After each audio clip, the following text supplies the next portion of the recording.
یو کس تپوس کړی چې د بینک نوکری حلاله ده او که حرامه ده. د سود په شان خو حرامه نه ده، خو علما وایي چې تعاون دی په ګناه کې، تعاون هم ټیک نه دی. قرآن کریم کې الله پاک فرمایي وتعاونوا علی البر والتقوى ولا تعاونوا علی الاثم والعدوان. په ګناه او زیاتۍ په کارونو کې تعاون مه کوئ. یو کس تپوس کوي چې د امام دپاره د جومات څیزونه استعمالول جایز دي او که نه. که د امام چې د جماعت چې کوم مشر دی متولی چې چا د جماعت مشري هغه ته حواله ده یا واقف دی او یا کمیټي دا هغه فرد دی او که جماعت دی، هغه اجازت ورکړی امام ته چې دا څیزونه استعمالولی شي نو به استعمالولی شي، که نو نه. یو کس تپوس کړی چې نن سبا په یو محله کې ډېر جوماتونه وي، آیا د ډېرو جوماتونو جوړول د امت اجتماعیت کې نقصان راځي او که نه؟ د جوماتونو په ډېرو جوړولو سره خو نه راځي، لیکن داسې نه ده پکار چې په یو محله کې دوه جوماتونه نږدې او هغه د اختلاف سبب جوړ شي. او که داسې وي چې مثلا ښار دی، په ښار کې رش ډېري، په یو جومات کې ټول کسان نه ځایږي، نو په هغې کې سهولت وي چې دلته هم جومات وي هلته هم جومات وي، نو داسې جایز ده. البته د جمعې مونځ کې پکار دا وه چې په غټو جامع مسجدونو کې لوی جوماتونو کې د جمعې مونځ کېدی او چې کوم واړو جوماتونه دي په هغې کې نه. اگر که د مسلې په لحاظ سره چې کوم ځای کې د جمعې مونځ جایز دی نو په هر ځای کې کېږي. په یو کس وایي چې په اقامت کې قد قامت الصلاة پاتې شي نو اقامت دوباره کول پکار دی او که نه؟ دوباره اقامت سر نه شروع کول سنت دی. دویم تپوس یې کړی دی چې په یو جومات کې دوه ځله اذان وشي، دوه ځله اذان کول مناسب نه دی، یو اذان سنت.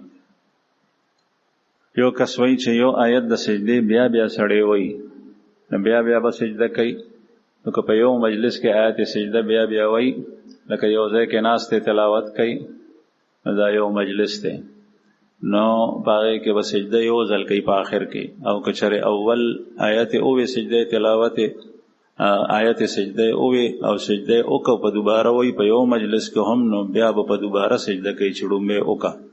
او که وی نه کړه نو دا آیت چې څو ځله ووې په آخر کې یو سجده وکړي نو دا کافي ده.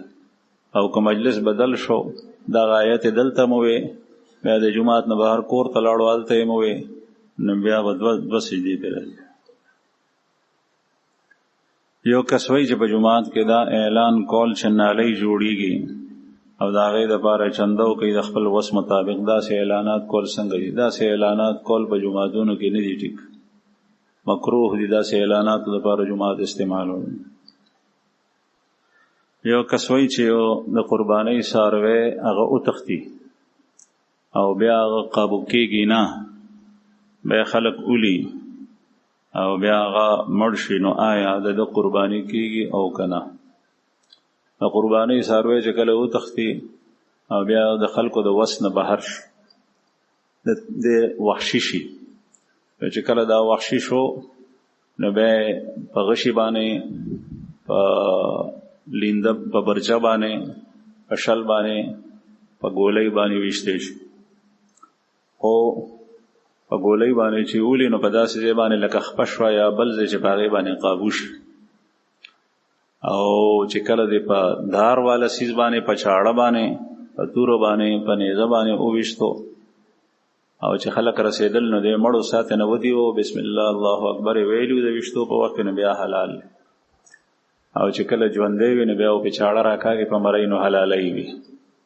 نو چې کله ایثار شو پکار دا ده چې که په تماچه او په ګولۍ باندې ویشتی شي نو چې ډس پې باندې وکړي په خپه باندې یا په داسې ځای کې چې هغه مردار نه شي، بیا پرېوتو هغه نو بیا باندې چاړه راکاږي او سا پکې وه د ایثارېدو دپاره یې ولي نو داسې کول جایز دي.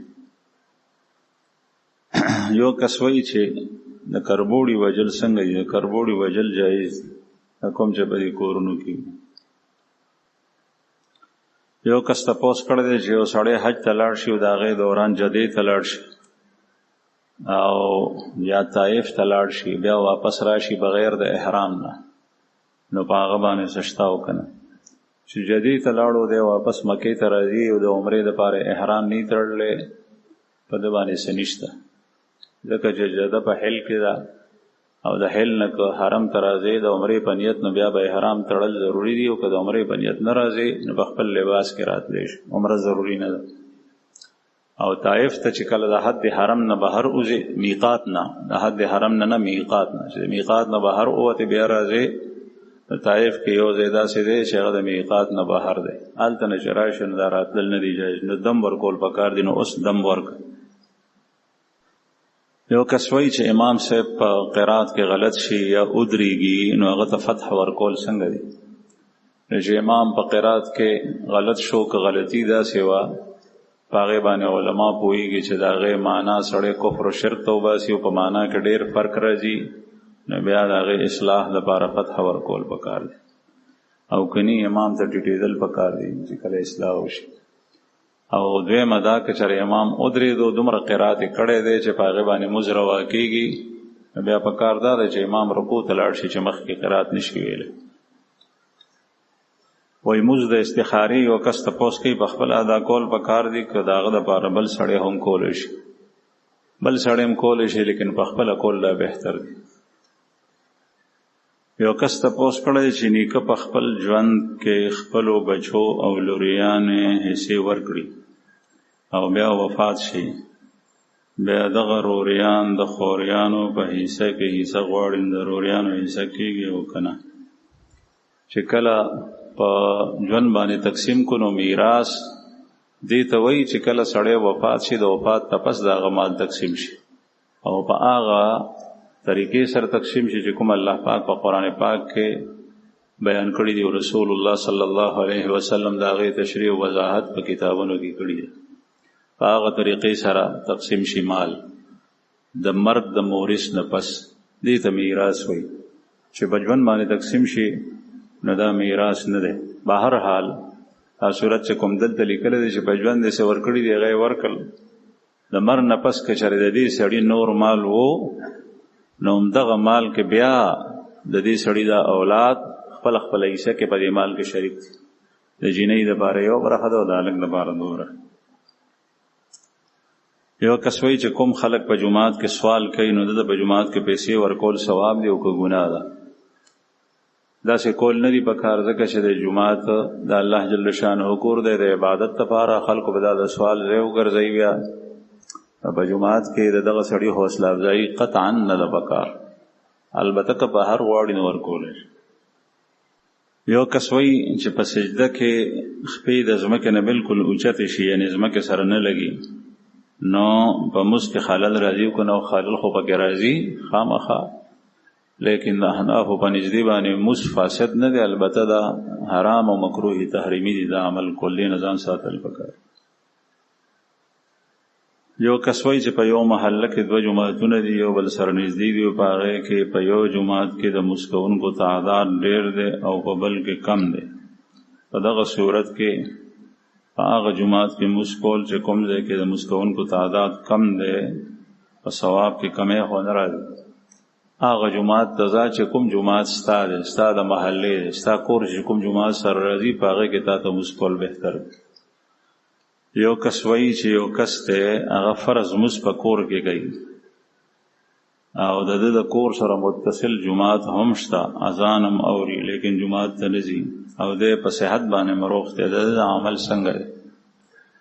داسې کول ګناه ده.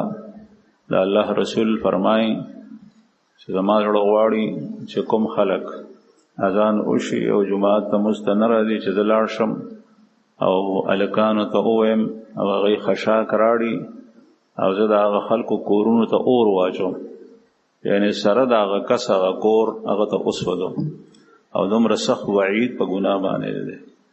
نو دې نه معلومه شوه حدیث مبارک نه چې په کور کې مونځ کول او جومات ته نه راتلل بغیر د عذر نه دا ګناه ده. البته عذر چې وي نو بیا جایز ده، او آزار ډېر زیات دي، او سړی ړوند دی، شل دی، بیمار دی، تیز باران دی، خټې دي، ډېره سخته تیاره ده، دا ټول آزار جوړېدلی شي. یو کس وایي چې د بڼو په منځ کې چې کوم ویښته وي د دې لرې کول جایز دي که نه؟ زما په خیال دا د بڼو منځ نه یادوي بلکې د روزو په منځ کې ویښته یادوي. بعضې خلک وایي چې دا منځني ویښته لرې کولی شي، نو ټیک نه ده، ځکه چې دا وباسي نو دا نور هم ډېرېږي، دا لرې کول هم مناسب نه دي. یو کس وایي چې یو قاری دی او امام دی، دی په روزګار وخت کې ګانې بجانې اوري، دی پسې زمونږ مسپیږي که نه؟ نن سبا د دې لعنت نه په مشکل سره څوک خلاص دي. هر یو کس پکې مبتلا دی، که هغه دغه کې په موبایل کې که هغه ټیک ټاک دی او که هغه یو شی چې دی ټیک ټاک یې پکې لیکلی دي. بهرحال د دې نه اجتناب ضروري دی، لیکن په دې پسې مسکېږي. د دې په مقابله کې داسې امام بهتر دی چې خلک یې ونیسي چې په هغه کې دا شی هم ني.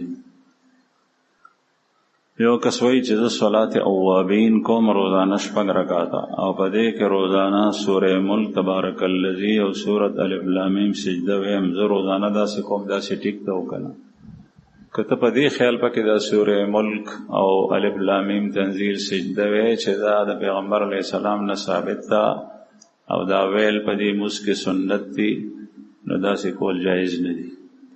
او که چېرې هسې وی بغیر د سنت ګڼلو نه، نو بیا جایز دي.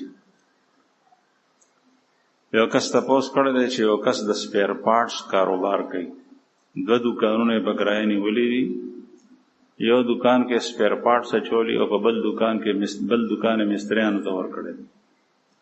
هغه ورکې خپل د کار سامان ایښودی دی او د سپیر پارټس والا د مستریانو نه د دکان کرایه نه اخلي، او دغه مستریان د دې سپیر پارټس والا نه سامان اخلي چې د کوم موټر والا په کار وي. دا کاروبار څنګه دی؟ کله چې په یو څیز کې اجرت متعین ني، نو هغه بیع او هغه اجاره فاسد ده. که چېرې ده د اجرت متعین کړی دی د دکان د کرایې په عوض کې چې تو مانه سامان اخلي، دا شرط یې لګولی او دا خو متعین دی نه، دا به څومره وي، نو بیا د اجاره فاسد ده، دا فوراً ختمول پکار. او که هغه ته وایي چې ته بغیر کرایې اوسه او شرط یې دا نه لګولی، د هغه خوښه ده د مستري، که سامان د ده نه اخلي او که د بل چا نه بیا جایز.